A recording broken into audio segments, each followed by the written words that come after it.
Đức Phật có một kiếp làm một người con bất hiếu. Khi mà còn sống với gia đình đó, thì rất là thương mẹ và chăm sóc cho mẹ. Một hôm á, nghe người ta đồn ở đảo Maui làm ăn khá lắm, cho nên nhất định là ra đảo để làm việc. Người mẹ nghe con mình đi, sợ con mình lâm nạn, cản không cho đi, mà người con này vẫn nhất định đi.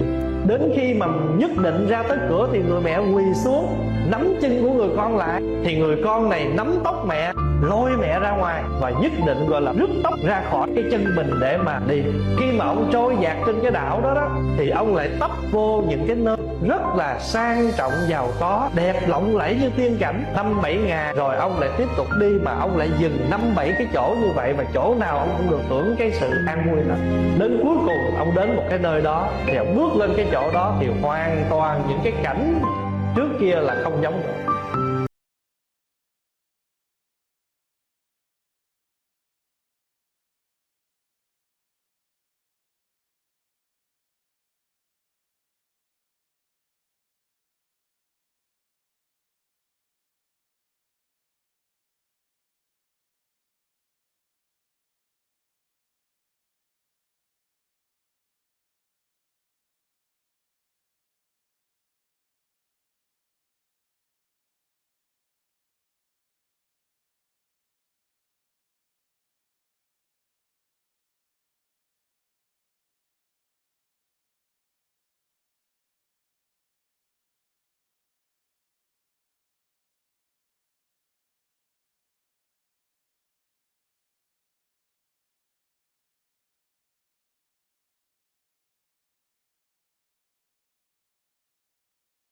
Biến mất hết.